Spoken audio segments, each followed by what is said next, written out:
This book and this moment are urging you to pause. The book that changed my life. Are you ready to start your new life? Are you ready to awaken to the purpose and the passion that's been waiting inside of you all along? Check out endevil.life. Evil is the destruction of freedom.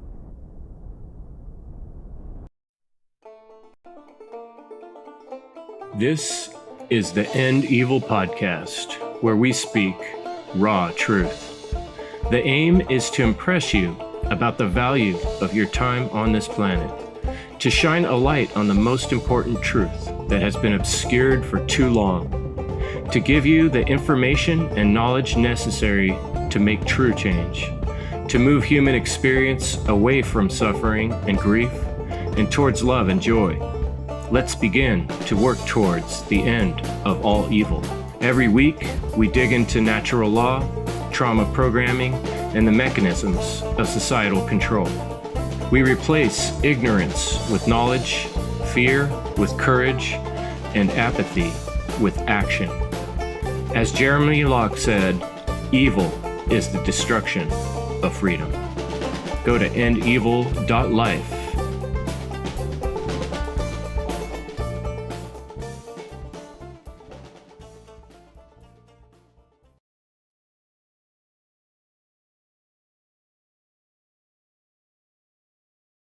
So, natural law is a set of universal, inherent, objective, non-man-made, eternal, and immutable conditions which govern the consequences of behavior of beings with the capacity for understanding the difference between harmful and non-harmful behavior. Funnel 5, a free 2-day online conference. Ignite hearts and minds. The event that will spark truth, love, and freedom. February 21st and 22nd, 2026.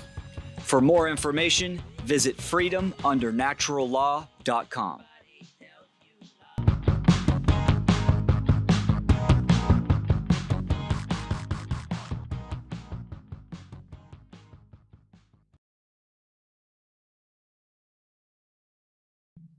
If you haven't checked out yet, The End of All Evil by Jeremy Locke, it's a fantastic book that really encapsulates many of the ideas we talk about in philosophies gathered here on End Evil podcast.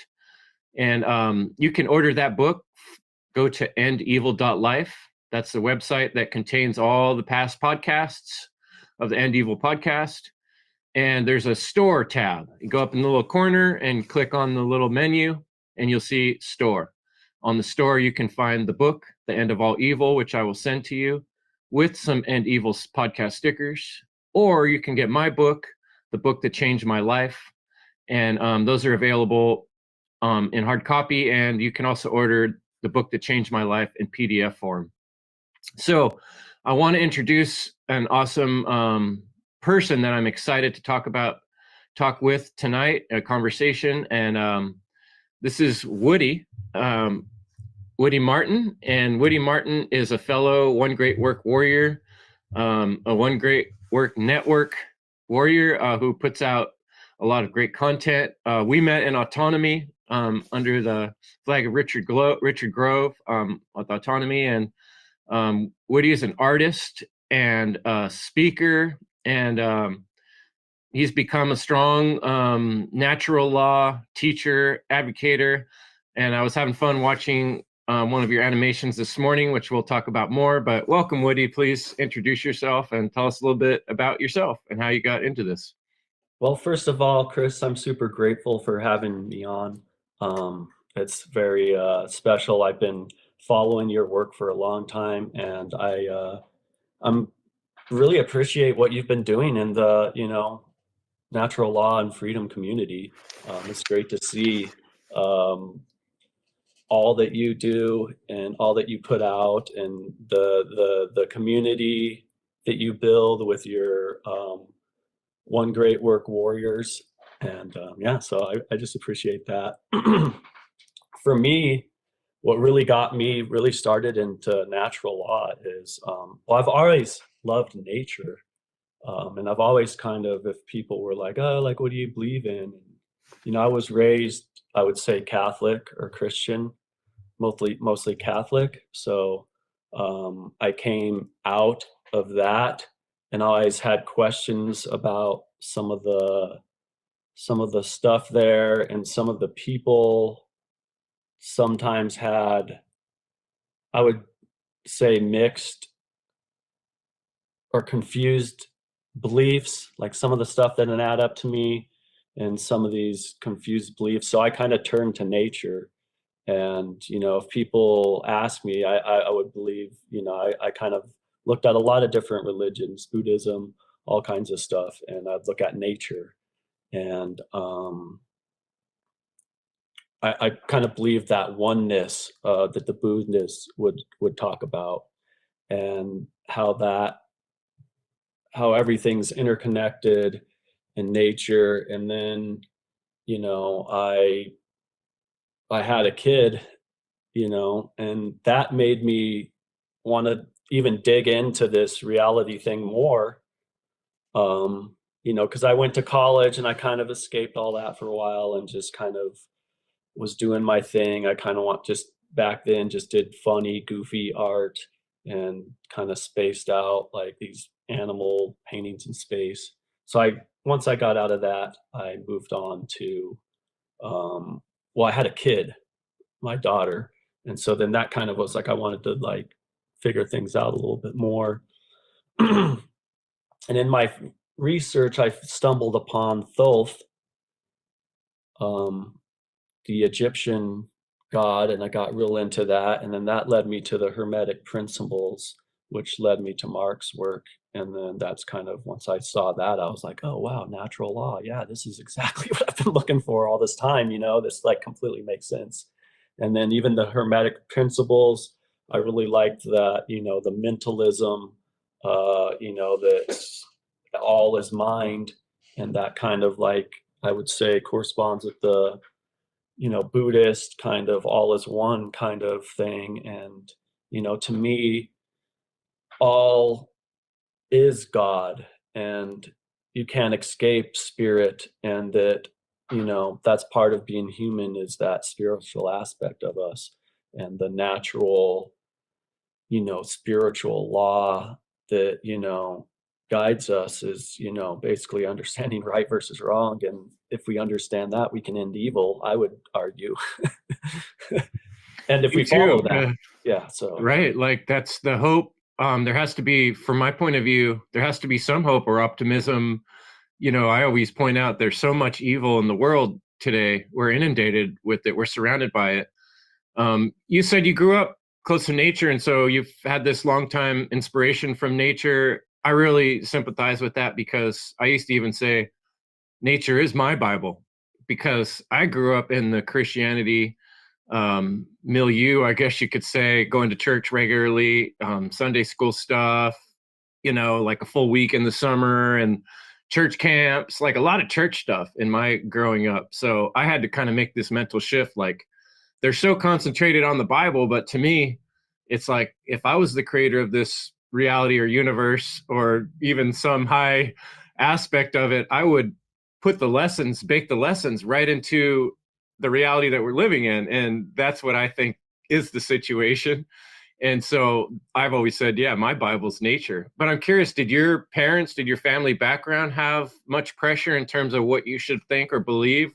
What gave you that freedom to kind of realize that on your own?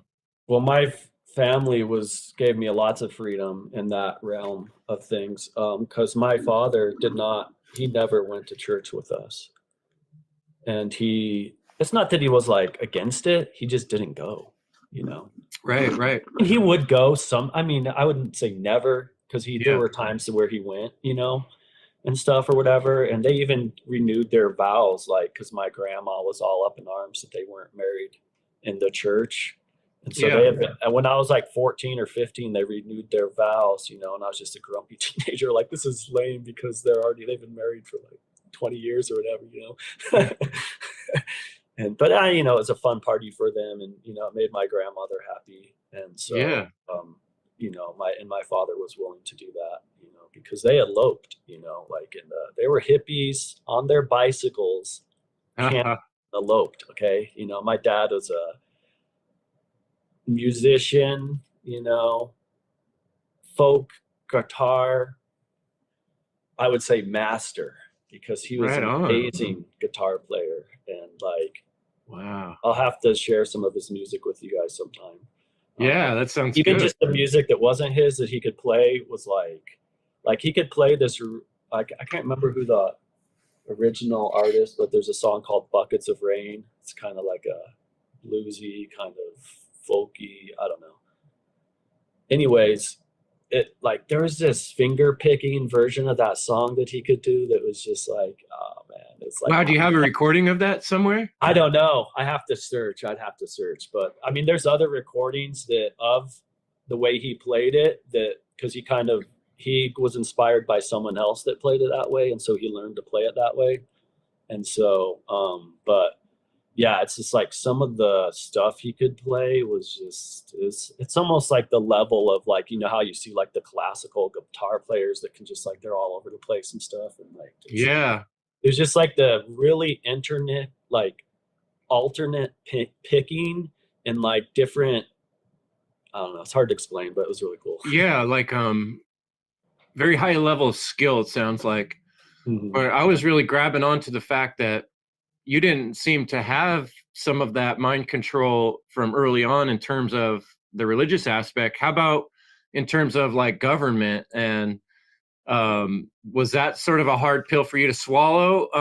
Or I guess what I'm really getting at is what really clued you into evil in this world? So many people, even coming out of the hippie movement, are like pretty like, oh, everything's, it's okay. You just got to put good energy in the world. It's not that bad, like for a lot of people like myself, coming to terms with just how evil the functioning of our modern world is with all its stealing was a shock, and I'm curious, there had to be some points in your life where you kind of realized like, oh my gosh, this is really bad. You said you started listening to Mark Passio. I'm sure that was part of the journey, but I'm curious if there's any particular things that really clued you into the nature of evil and how bad things really are to make you become motivated to do what you're doing. Well, for to back up a little bit, yes, I had a lot of freedom because yes, my mom went to church, my dad didn't, and but so I did have a lot of freedom there to like grow spiritually, and my dad was into other kinds of spiritual stuff. But to answer that question, I think it started for me in high school when the event happened in Columbine, and I'm not going to say this was, I can't say if that was a false event or a real event, but I know people really were injured in that event because when I was a kid, my favorite park to go riding bikes at when I was little and wasn't strong enough to do the mountain bike trails yet was this place called Clement Park.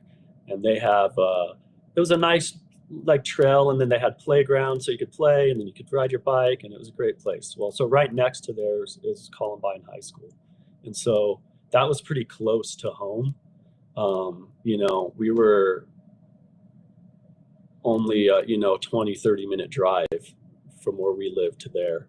And so I had people that I went to high school with who's actually had cousins that were actually, injured in that event. But I don't want to get dark. But like that kind of like something happened at the school with the principal, and he was like, because everyone at the school was kind of like watching the TVs and about what was going on, and it was like everyone stopped doing the academics. So the principal got mad that no one was doing their academics and and then he had blowback for doing that because it was this huge like emotional thing that happened just like in 30 minutes away, and I don't know. So that triggered some stuff, and then of course not that long after that 9/11 happened, and that one was it wasn't close to home, but it was just like such a catalyzing thing for like everyone. And then a couple years after that, a lot of that David Icke stuff started coming out about, and other researchers about, that potentially being a false flag event. And so these things, I think, impacted me in a way that caused me to question. But here's the other thing that's really, really key, and what made me see the evil is I don't think I ever numbed my conscience out. I think a lot of people numb their conscience out to a point that they don't recognize it anymore. And it's sad. Yeah, I totally agree with you, Woody. And that's partly why I often, with guests on the show, I often go down this route, kind of asking my guest, well, what does evil mean to you? And how did you come to recognize it for what it is? Because I hope that listeners might have the ability to recognize that things are far worse than we could have imagined, because we grow up in this culture of acceptance of psychotic behavior and acceptance of stealing in its many forms, and even justifying stealing, like in the form of taxes or voting, where we're stealing the options that otherwise people would have to choose, and saying, no, you only have this choice or that choice based on the structure we've created or that's been around before you came around. Too bad, suck it up, do what we say, and fall in line. And I agree with you. I was kind of similar in the way that I've always been resistant to growing up, or just fitting into society from a very young age. I was like, no, I'm going to stay young. I'm going to think for myself. And I think having parents that allowed that mental creativity to ask questions is huge. And so I kind of want to segue into creativity, because I can tell that that's the direction that, your dad with his amazing music, and I'm sure your mom has artistic talent too, because you are a budding artist. When we met in Autonomy, I remember maybe it was a while after we met when you were doing the art class, and I remember coming to that and doing some art with you, and I got a lot out of that. Even though I only came a few times, I really appreciated those times, and seeing you post from time to time what you're working on, your little cartoons. So I guess what I'm getting at is, like you said, how dark do I want to get, right? Things are really dark, and we have to admit that. But then what do we do with that? How do we teach others when the subject matter is so difficult? Well, we find a way to lighten it. We find a way to bring art into it, to express it in a way that other people can understand it instead of getting stuck. So how has art and natural law come together? I guess. Well, I feel like art is a huge form of rhetoric, like music is a big form of rhetoric, and just through history, look at the art, that the controlling class used. I mean, there's a lot of religious stuff. If you go to these museums like Metropolitan Museum of Art in New York, there's all these like huge paintings of all this stuff, and encapsulating these ideas that, that the people were following. And a lot of these things were like, a lot of the art that still exists from these times were like stuff that were, commissioned big level things that, these artists were getting taken care of, very well to paint some of these. But, that doesn't mean there wasn't other art out there either. But that being said, I think it's important that the average person does their art and shares it, because everyone's voice is important, not just the powerful voice that trumps everyone else. It's like the little guy's just as important. Yeah, the big thing's made up of a bunch of little things, right? And all our little voices are part of what reality is and is becoming. when we really look into the manifestation process that Mark describes. For instance, well, all our thoughts and ideas and actions going out in the world is what's creating the next day and the next year, right? And look at what they're attacking first with AI, art. Right. So one of the biggest things you can do on AI is make animations, and you can upload a picture of yourself and have like a cool like illustration cartoon thing, stuff that I get paid to do, and actually it's been a lot harder for me since the AI has came out, because I've had to be like, oh, well, now I have to use AI so I can do stuff fast for people, or I don't know. I don't like it, but here's the psychology behind that. They don't want us to be creative and they don't want that creative outlook, because that's something healthy for us, and if they kill that first, because that's the easy thing they can make AI do, it's like, I want AI to clean my toilet so I can do more art. I don't want to be cleaning the toilet while I have a prompt generating some art for me. Right. It's like backwards. And because art is such a form of rhetoric, I mean, what do you think the television is?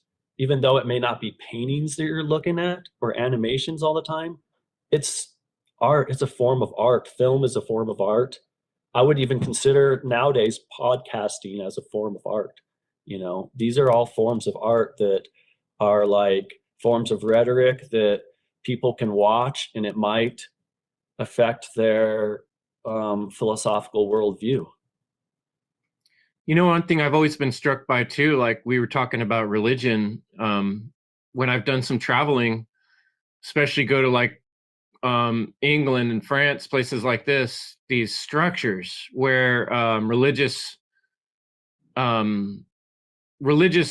have taken over these structures. Whether they really built some of them or not, I don't really know. But the storyline is that, for instance, like the Catholic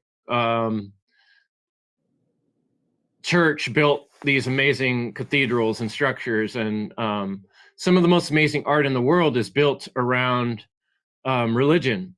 And you think, when you study marketing, which I've had to do because, when you start podcasting, you're like, well, how do I get my message out there? No one's listening. Well, marketing teaches you that people are affected by their emotions. And so old world marketing, before we had the internet, would have been really fancy cathedrals, really good speakers yelling, come to my fancy cathedral, right? Like, this is the coolest place to be. And you walk in and these towering structures of beauty, and you're just amazed. And it's so easy to just start falling into that believing trap, because it's like, well, look at these guys are so amazing and everything they have is so, it puts you in the state of mind. And like I was saying with marketing, people make decisions from a place of emotional, usually through emotions is the first place that we begin making our decision process. And so art appeals to our emotions. So as much as it's been a tool to enslave us, now we're starting to look at it more as a tool to reach people with this message of truth, to illuminate the understanding of the built-in law of natural law. Before I ask you another question, I want to share with you, our audience, your websites. Yeah, of course. Because we got, this is artswill.com, right? Is that no, where this I'm one's so you're at Soph and Ollie. Oh, that's right the book. Yeah. That's I have a children's book. It's pretty simple. It's a right versus wrong opposites book. I have a copy too here that I can show you guys in a minute. But yeah, it's literally just like, 8 or 9, I can't remember, several scenarios where one character is doing a right and the other character or a wrong, and then that shows on the next page it shows the right. And then I obviously have the cover is the, from the tarot, the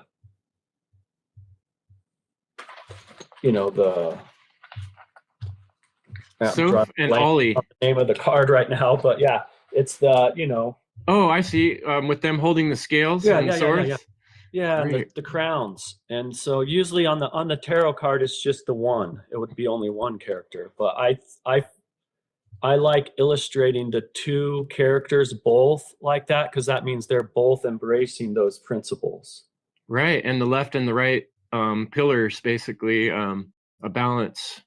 Yes. Correct? Yeah, Beautiful. the left side is the self-defense principle, and the right side with the scale is the Non-aggression principle. yeah, non-aggression principle, which is basically understanding right versus wrong objectively. And then on the top they have the crowns on, which is saying they're self-governed. Right. Oh, that's beautiful. And so which my argument is, if you know right and wrong, then you're self-governed. Right. And that's, well, not only you know it, but you live it too. Well, and you know, you're a father, and we'll talk about being part of a family in a minute here, but one thing I've heard a lot of other folks say that I totally agree with is, you know, adults are set in their ways. A lot of us have been traumatized. A lot of us have already made up our mind about what we think reality is. So in terms of teaching natural law and affecting the future, I think your strategy of writing a children's book, of learning to speak to children about these things, is a powerful and good example of something that could be, you know, long lasting into the future and helping out the next generation have some. There's not enough books out there. Indica Martin, someone I've interviewed in the past, and she did a great job with her book, Get Back to Nature. And oh yeah, that's a great book, by the way. I actually have spoke with her. Yeah, she's amazing, and that is a really good book. So, you know, I think this is a wonderful, beautiful thing you've done here. If you have children, if you know someone have children, get on this artswill.com and I'm sorry, this is Sophie and Ollie, sophandolly.com. Yeah, sophandolly.com. sophandolly.com. My bad. And you can get to it from Artswill too. Oh, okay. We can get to that later, but yeah, you can still get to it from Artswill. Well, let me bring up artswill.com here. My other share screen, replace screen sharing with artswill.com. There it is. Okay. Yeah. Now we can see your work with the Bigfoot series, which is also an aid, which I think is pretty darn cool. I was watching them this morning. The Bigfoot guy's name, Nimajeb. Is that Benjamin backwards? It is Benjamin backwards. My crazy brain noticed that. Oh yeah, I see where you have Soph and Ollie on and you have links to Autonomy and the One Great Work Network. Yep. And so this is Woodrow's other website, artswill.com, that I accidentally said first, but which is fine. I would say this is my main site, that everything I try to funnel everything I do to this one site. And then if you want to get to the book, you can get to the book. You want to get to the cartoon, you can get to cartoon. You know, this is actually some of my paintings. I've been doing an art show down in Pueblo at a gallery called Blowback Gallery for the last 4 years. And a lot of these paintings were done for some of those shows. In fact, next November, I have a big show down there that's going to be mostly my own work. I think that there's going to be one other artist showing there too at the time. But next November, I'm having a really big art show down there. I just got offered it the other day, a week ago. So congratulations on that.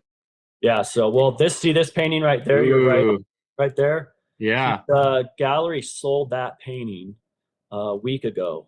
And then he's like, and he called me and it was like, where do I send a check? And I was like, you know, whatever. And then but then he also was like, oh, I want to do a show next November with you. And I was like, all right, yeah, let's do it. Right on. So yeah, congratulations. Unpack that painting a little bit. We can, but we don't have to right now. That's a good one.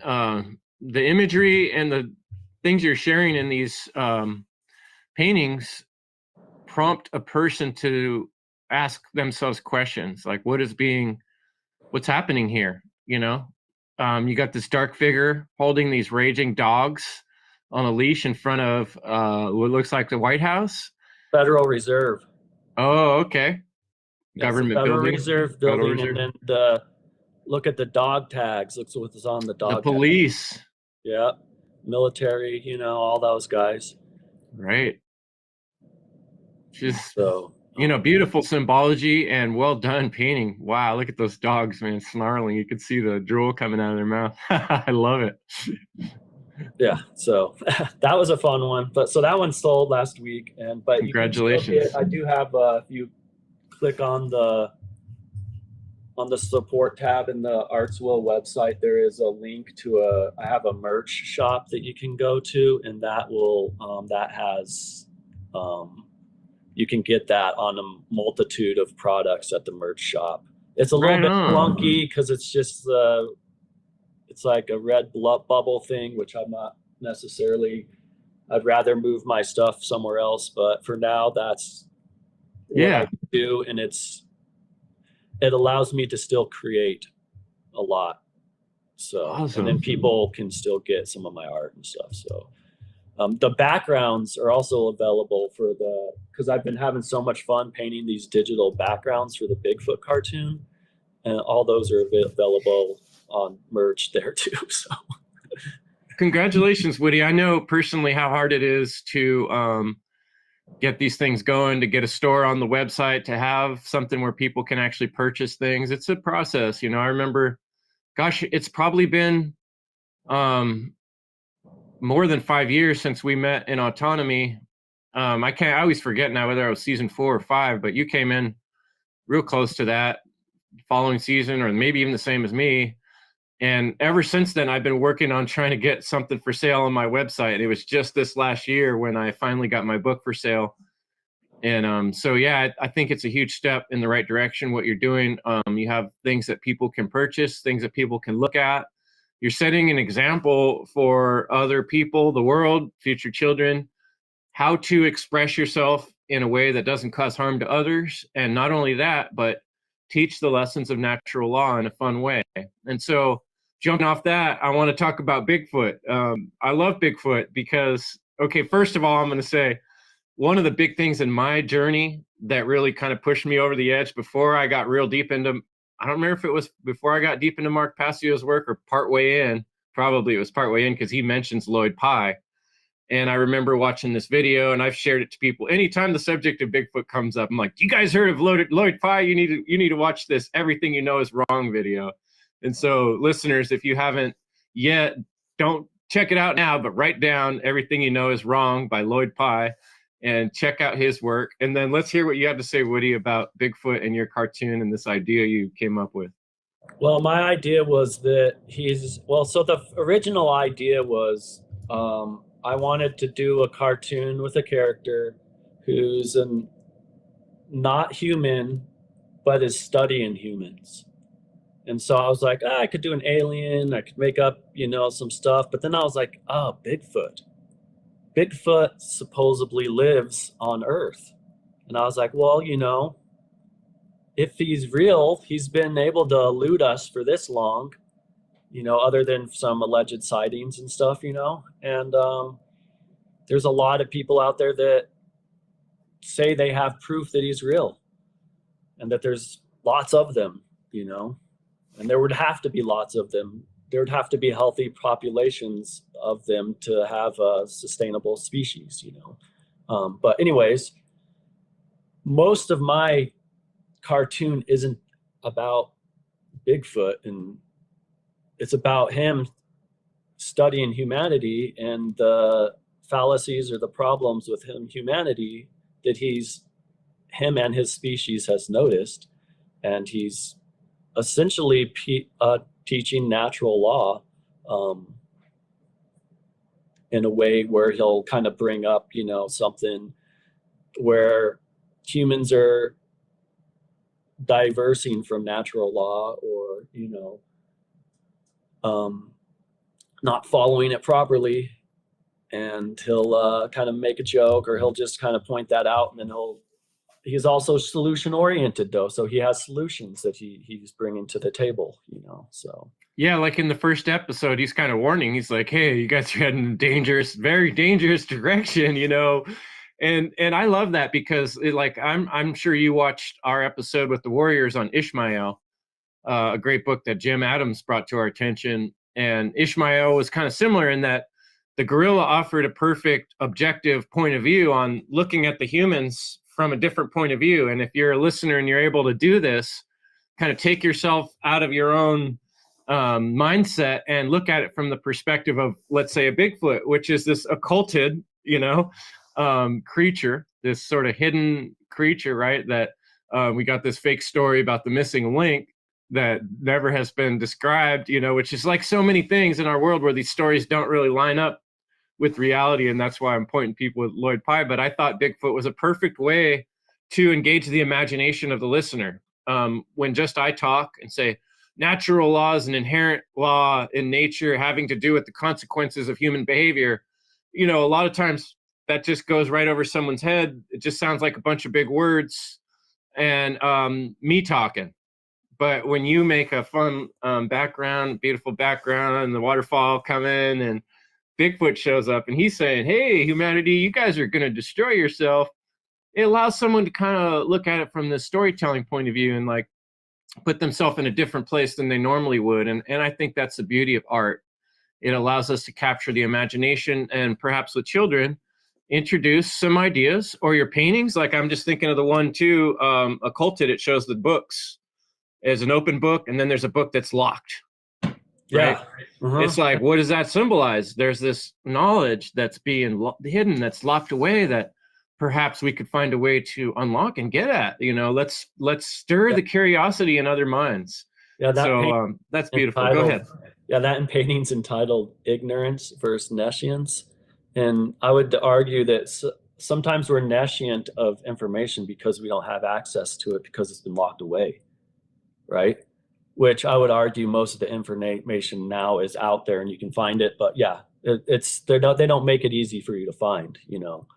For instance, a lot of these scientific journals are subscription based, and a lot of the stuff that comes out in there is you never hear about it because it's locked away in some scientific journal. And if the scientism oligarchs that are into politics decide, oh yeah, we can let this out because we're okay with this theory getting wiped out because it got basically disproved by this new science, then everyone's going to hear about it. But there's a Bigfoot brings up, I can't remember which transmission it is, but I think it might be the one about mentalism. There was a paper in 2004 that was written in the prestigious scientific journal Nature, which basically quantum physics proves the spiritual or mental. It basically the paper's, I think, entitled "The Mental Universe," and then it says,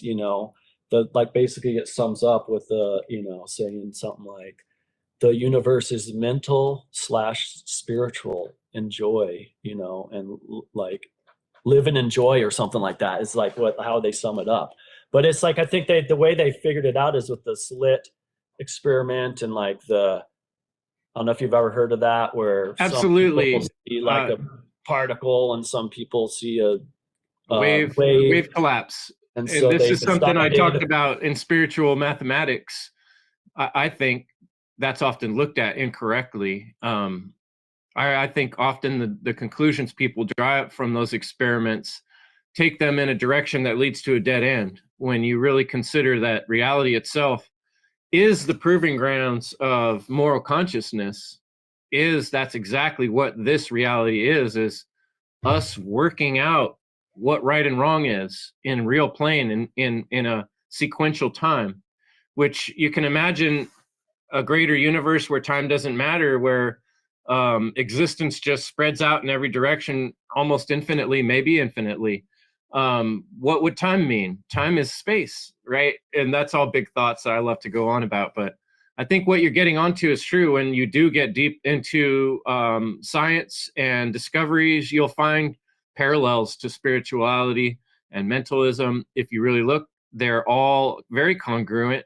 And some of these recognitions and realizations were what helped lead me towards the understanding of natural law and wanting to teach and explain it, because it's so basic and simple. And it helped me feel like I had a better grasp on reality, where when I grew up with the false constructs of religion, school, order following, it all seemed like chaos and it didn't make sense, you know?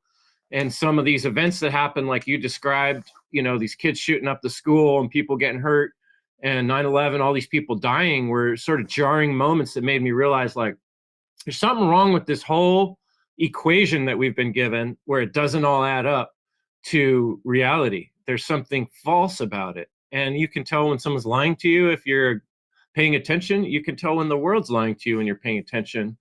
And so I think people are starting to recognize that, or they do on different levels. But the question is, how do we jar them to actually realize these things consciously and help share in the work of changing things? And I think you're doing that with your art and stuff. But what I'm curious about, interpersonal relationships. This is something we talk about on this podcast because we all struggle with it.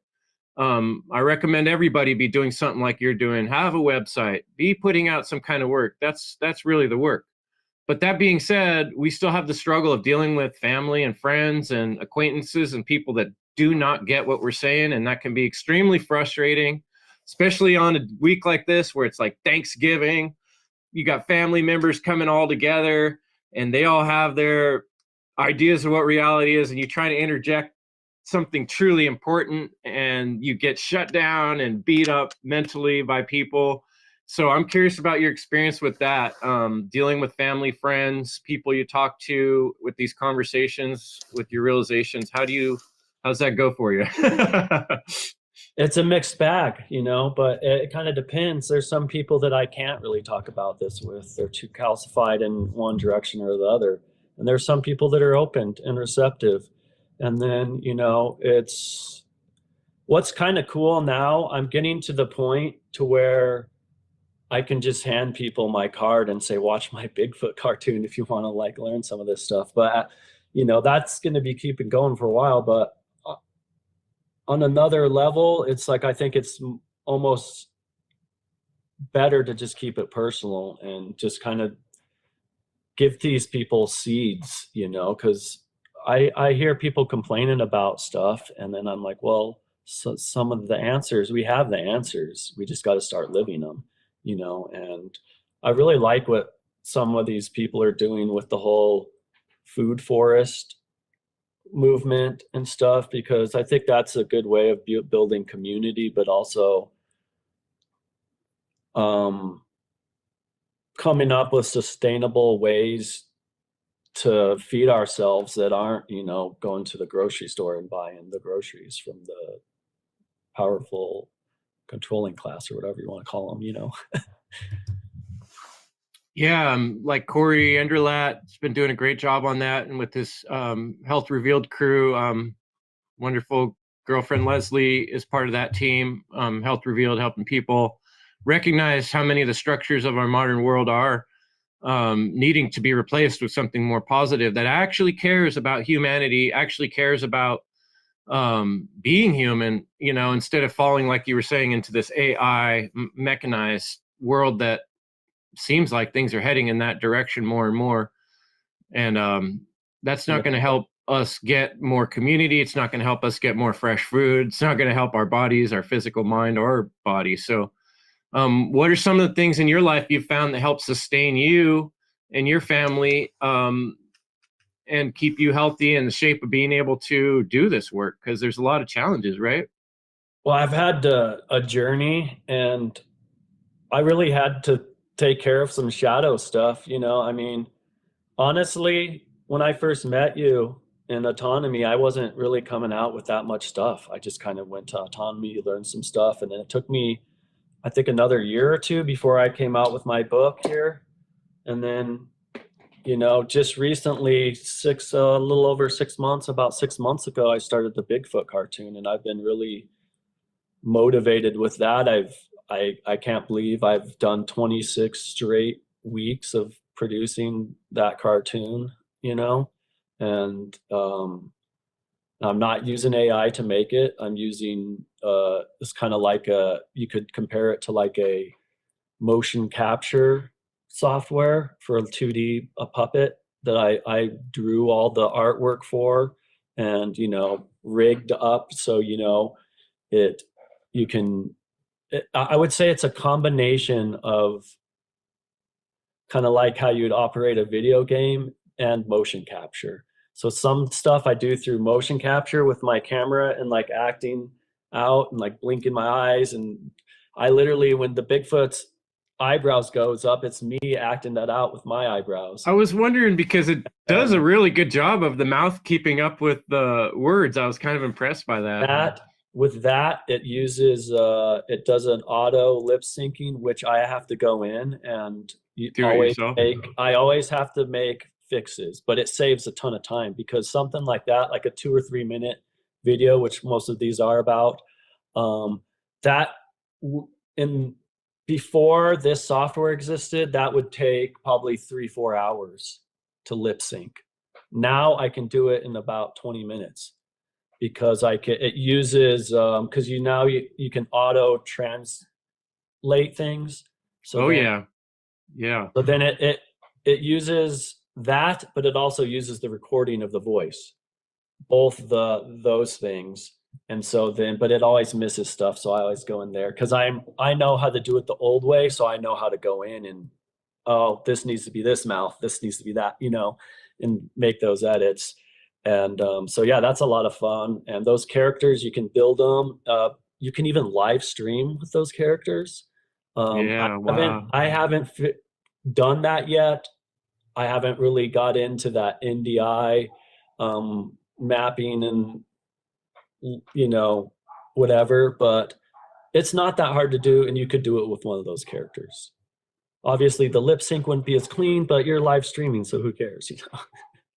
Yeah, there's little bit different expectation, and there's always this progression of learning. And then this is another good topic, actually, technology, because like we were talking about last week, the rise of AI and technology going more into its own possibility of more evil coming into it, in that it thinks for itself and it's being programmed by evildoers behind the scenes. But yet, to do the work we're doing, to reach the most people possible, we've got to find a way to get online. To get online and create beautiful art, to keep up, we have to learn as much technology as we can. And for me, that's been a struggle, coming from a guy who didn't really want to learn technology. I'm curious how your struggle with learning technology has been since you started doing this type of work. Well, it's been a struggle because I started out doing all my art just on paper and on canvas. And I still do a lot of art like that. Like some of those paintings you were cycling through on the website earlier are actual oil paintings on canvas and stuff, But I had to not fight it. And in school, when I went to art college for animation, I had to learn some software and learn how to do things. And some of those softwares I still use, like Photoshop, After Effects, Premiere Pro.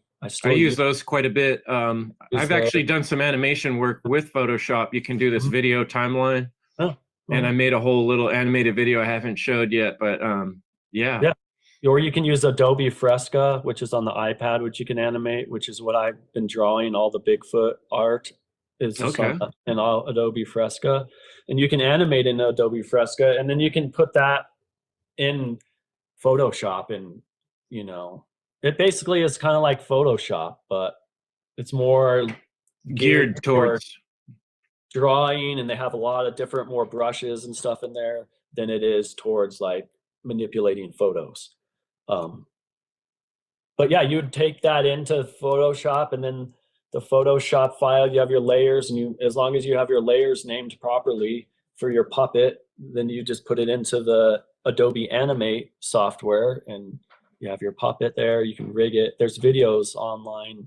It's not that hard to do, really. and I can do that for people. If people need that done, I have a service where I don't have it like formally laid out on my website. I need to do that at some point. But I am open to commissions if people need help. If they're making a video and they're like, I don't have this image, I need an image, and I don't want to use AI. I can do that kind of stuff for people. Or Fantastic. if someone wants a puppet made, they're not an artist, but they want to do a podcast and they want to have a puppet instead of being on it, I can make them a puppet and teach them how to use the software at a level of just controlling the puppet. And are you able, Woody, to kind of make your income doing your artistic work, or do you have to supplement that with other type of work? I have to supplement, but right now I'm mostly doing video editing, and I'm doing a lot of stuff. But yeah, right now I'm mostly just doing that, my art stuff. Good for you. That's impressive.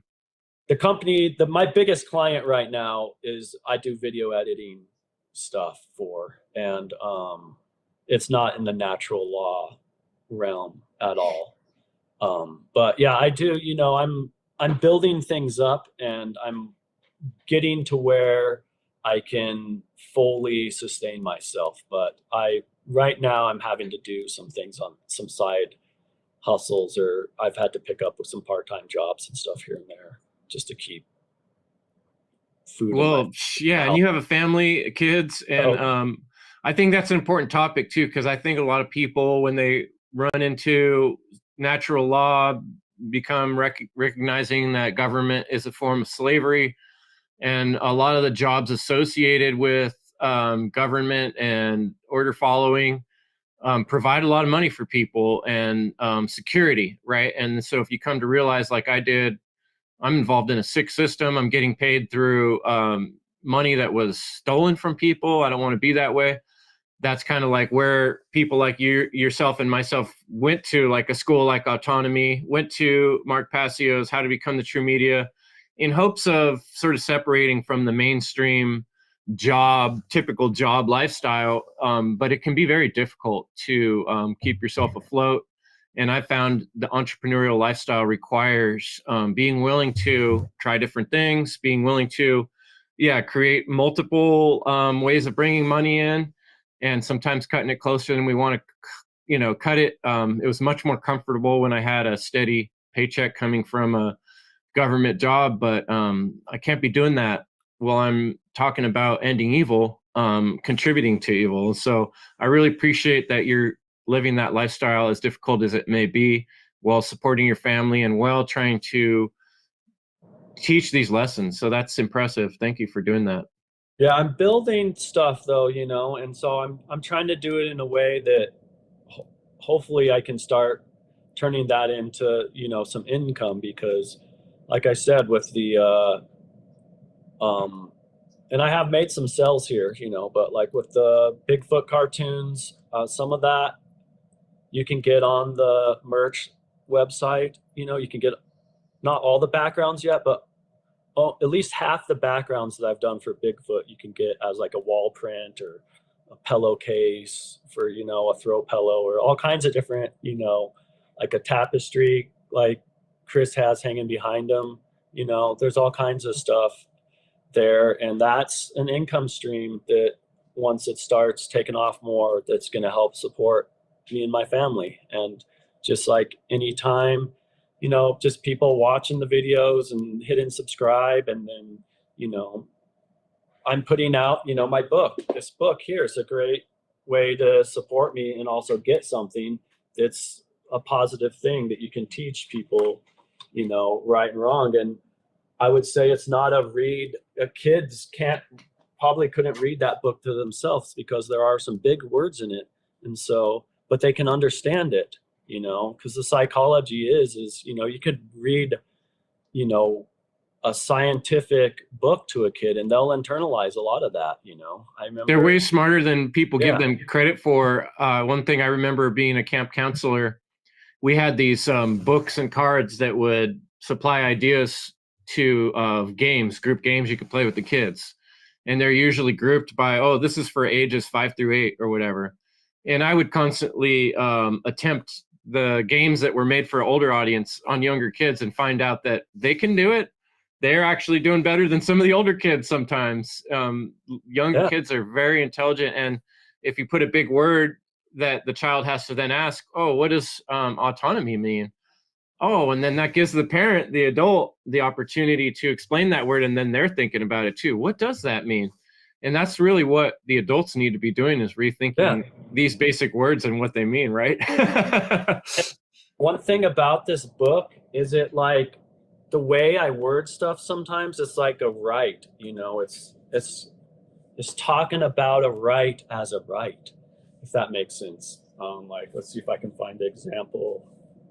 Well, and folks, you know, I don't know if you're a big proponent of holidays. I'm not all like big about holidays, but a lot of people heading towards Christmas. Now's a great time to purchase this book or one of Woody's pieces of art, rather than buying some commercial crap from Amazon. Buy something from a natural law truth speaker, and also bring about the possibility of someone in your family coming to recognize these truths through his work. So I really recommend people to check out artswill.com heading towards Christmas. If that's something you celebrate, why not get some natural law gifts rather than lying and cheating company gifts? Did you find something good there, Woody? Yeah, well, this is an example. I won't read the whole bit, but I'll show the picture. You have in this page, Sophie or Soph is Ollie's pulling Soph's hair, right? Okay. And so, but then on the next page, it says, if you want Soph's attention, be polite. Asking like that is exercising a right.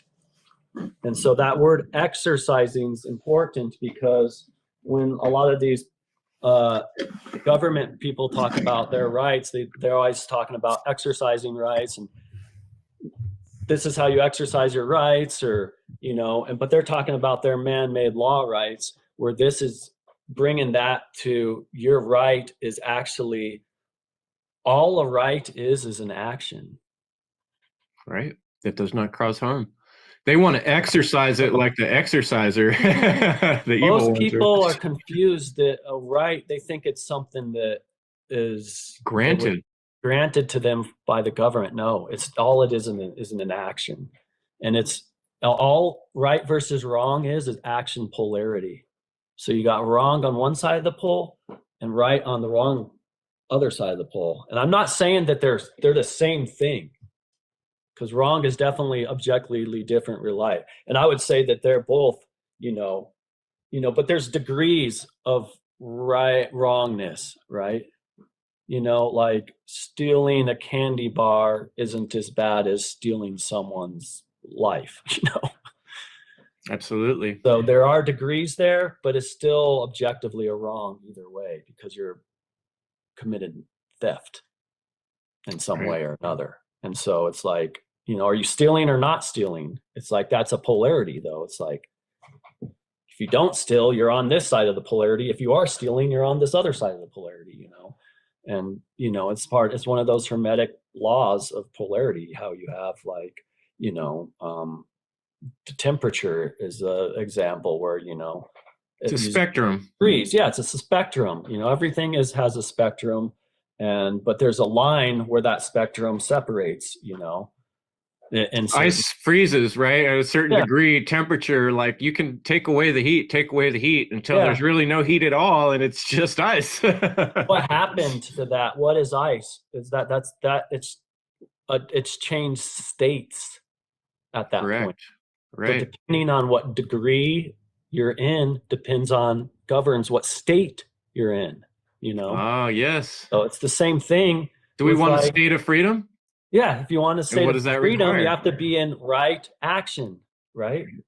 So it's a state. It's just like if you're if in science where they're like, oh, this is a gas, liquid, or solid, you know, those are just states based off of what degree of temperature it is. If you're looking at that those, gas, liquid, and solid of water, for instance, those are all states, different states that it can be in that differ by degree of polarity, you know.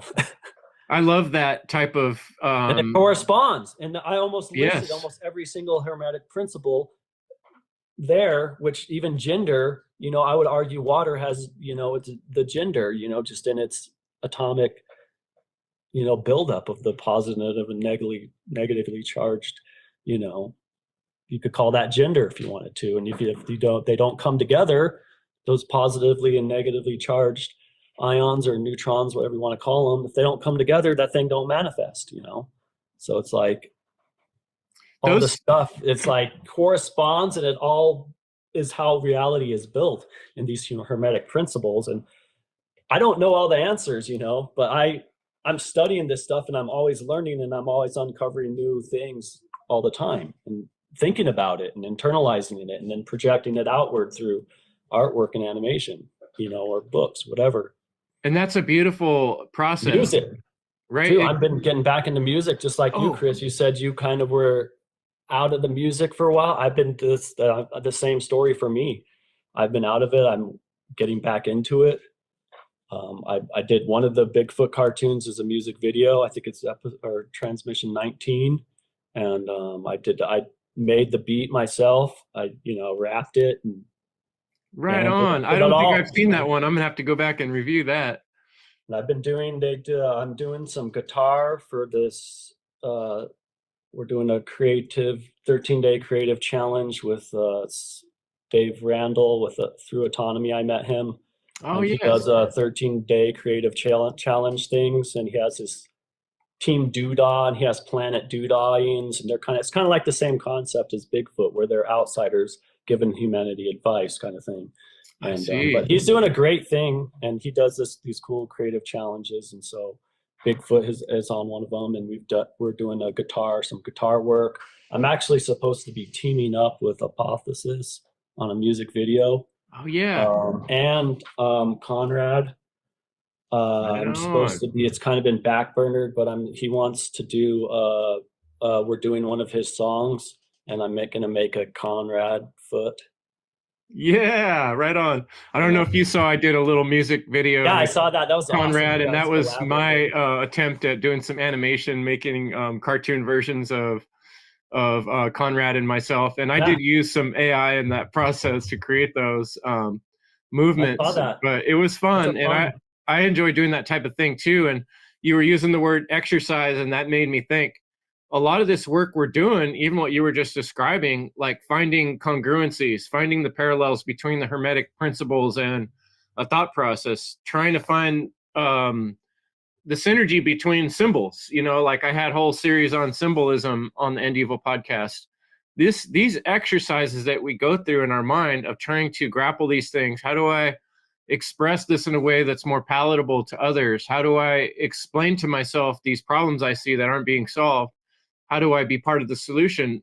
It's not easy, but it can be fun if we do it in an artistic manner. Just like getting ripped with muscles, you got to put in the reps, you got to put in the time, you got to think about these things, you got to wrestle with them. And I think there's a tendency to say, oh, that's too hard to think about, I'm not even going to do it, where we're trying to encourage listeners and people to, play with these ideas, exercise with these thoughts and concepts. Try them in different ways. Try expressing them and see what comes out. And you're going to learn. And it feels good to learn, right? Yeah. And I think outsourcing all of your entertainment is a problem too, because that's what most people do. Is they outsource their entertainment, they hit play on a magic light box, and it displays entertainment to them. Where the cult, ritual of becoming an apprentice would be initiation, right? And initiation is a word I've always loved because it means like getting on the bike yourself, getting a hold of the steering wheel and starting to make your own choices instead of relying on some other bus driver to take you somewhere. Now you're the driver of the train or the bus or whatever you want to imagine symbolically your life. You're in the steering wheel. You're putting the art on the blank paper. You're putting the media on YouTube instead of allowing corporate structures or evildoers to, create that for you. We're creating the future that we want to see. And that is beautiful work you're doing on that, Woody, and inspiring people. I really appreciate that. Sure. And even if you don't want to like do stuff like I'm doing, where I'm trying to teach natural law and stuff, I encourage people to just pick up a pencil, even if you don't think you can be an artist, and draw something. You know, there's great mandalas or in a great abstract art. It's a great therapy. You know, Mark just did his shadow work. I was enjoying that yesterday. I would say something we could talk music. about. If you're having problems, learn how to play an instrument.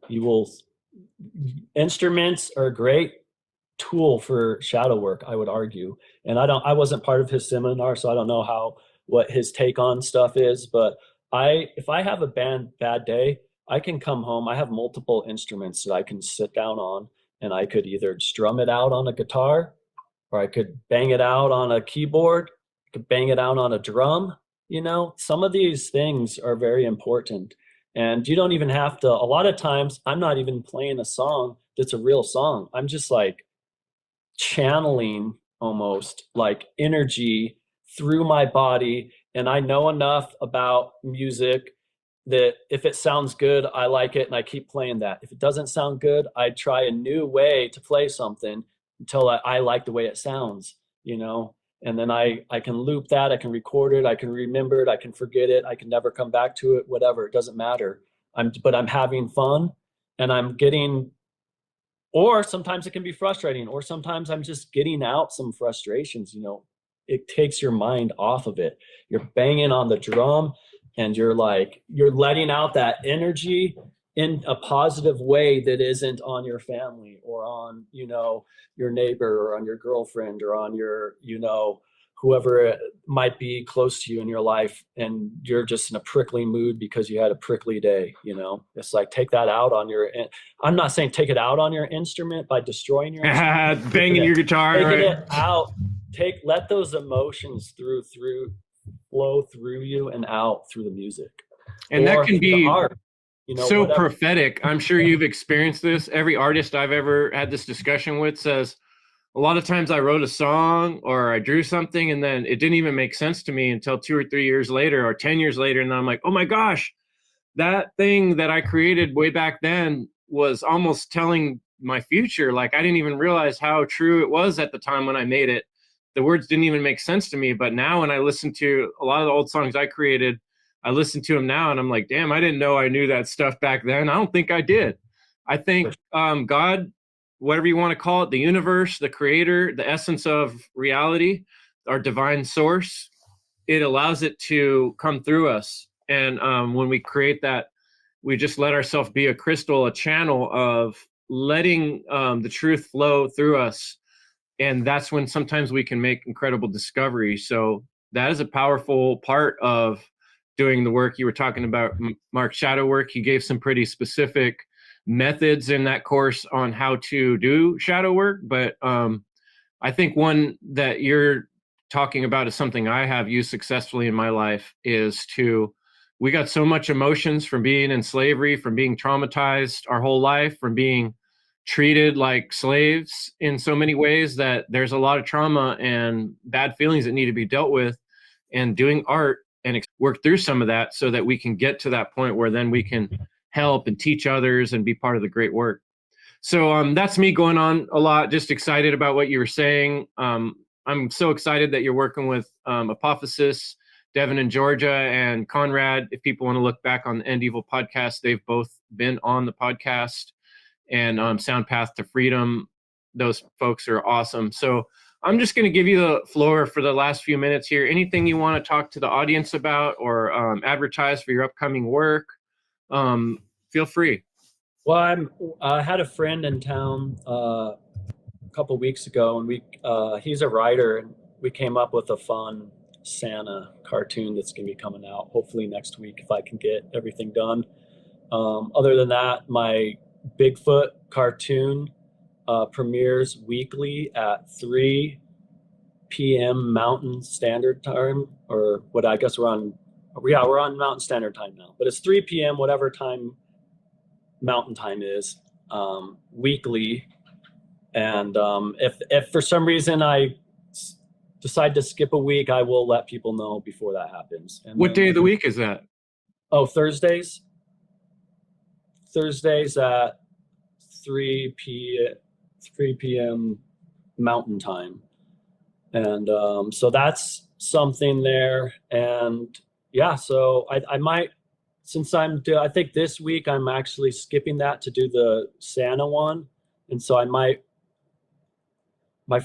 we might release that on Friday instead of Thursday. We'll see. But typically moving forward, for sure, I try to, always have those cartoons out at 3 on the Thursdays. And then, obviously my website, we went through the artswill.com and the sophanollie.com. Those are great ways that, if you want to buy a children's book for your children, that's a great way to support me. Or if you click the support tab on the artswill.com, there are a number of ways to support me, which even include if you want to commission me to do something. I'm old school. I have the phone number right at the top right-hand corner there. You can just give me a call, or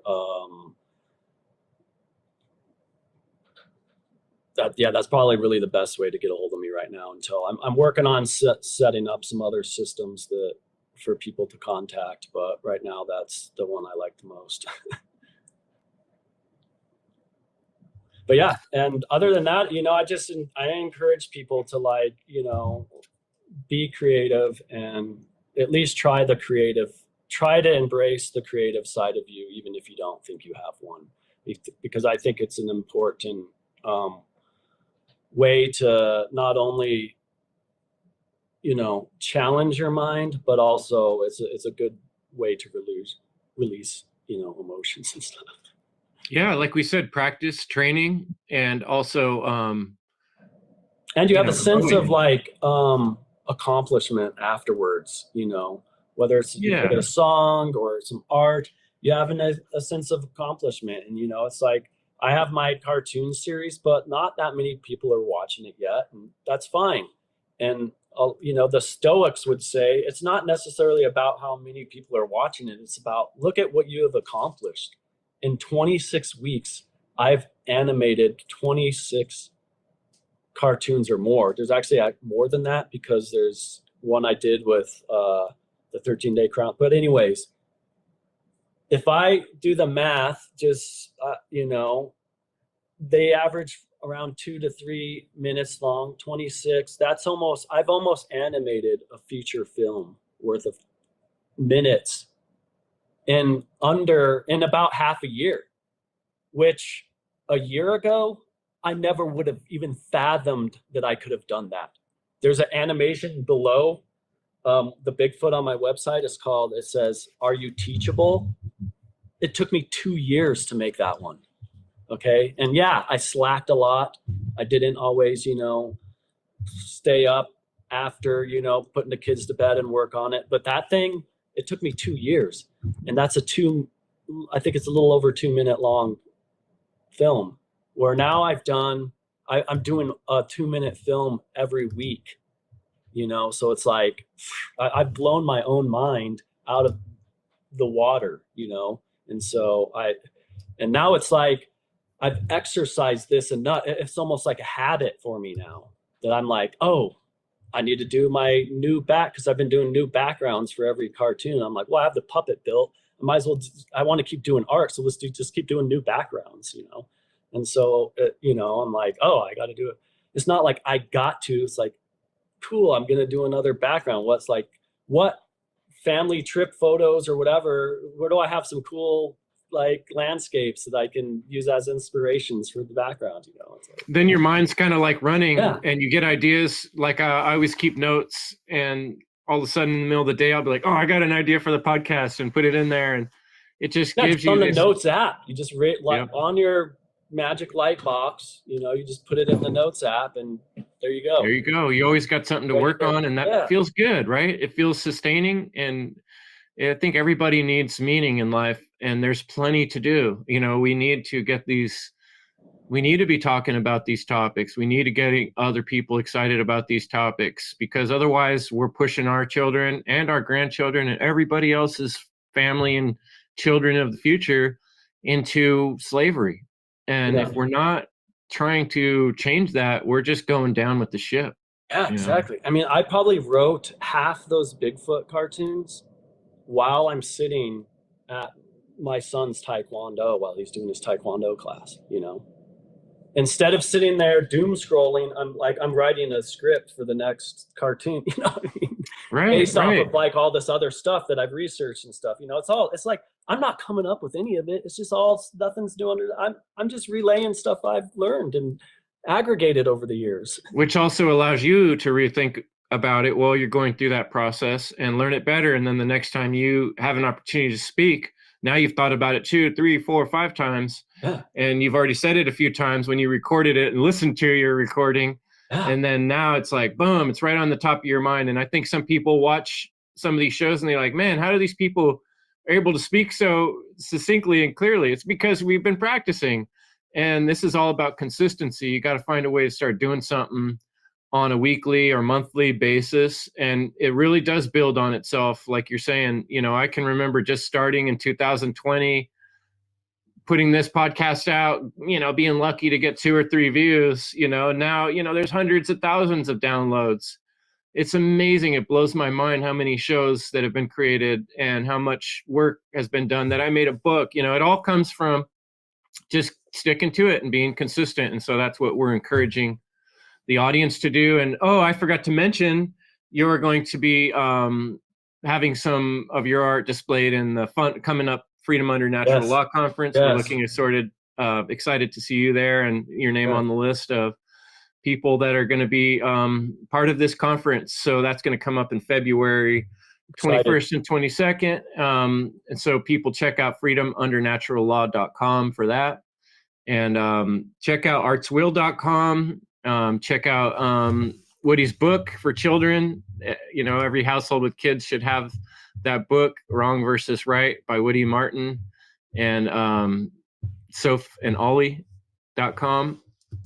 And thanks so much for joining me today, Woody. It's been a great convo. I'm sure we'll have another in the future. Of course. Yes, this has been a pleasure. Always love speaking with you, Chris. Yeah, thanks so much, man. And I hope you have a wonderful day with your family.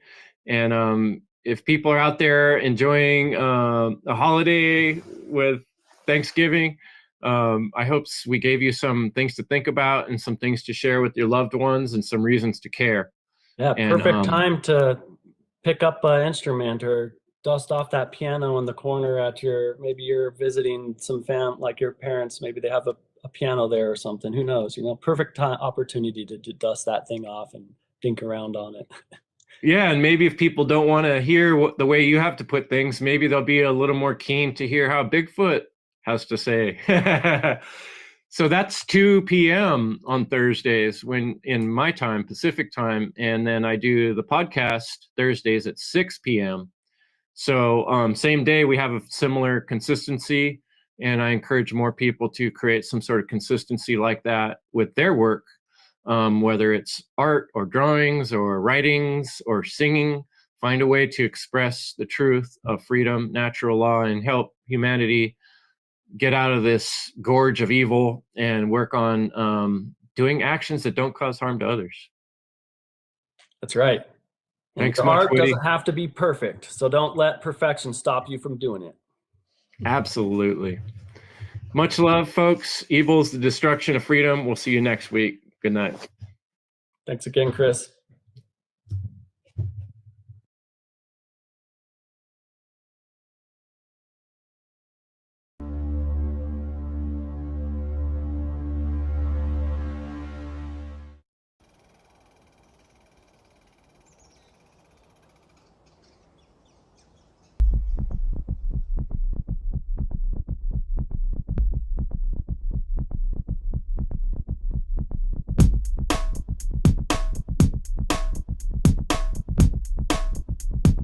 I'm Bigfoot and I'm here to say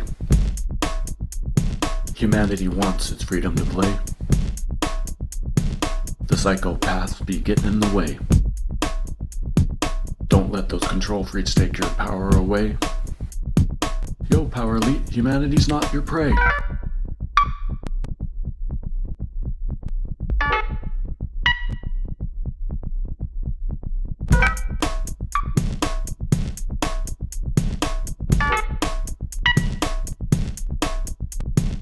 The solution is in plain sight. With collective love, we win the fight. Too bad psychopathic leaders won't let that happen. Police and military, their biggest weapon. You don't have to follow orders and go with the flow. It's time to use courage and say the magic word no.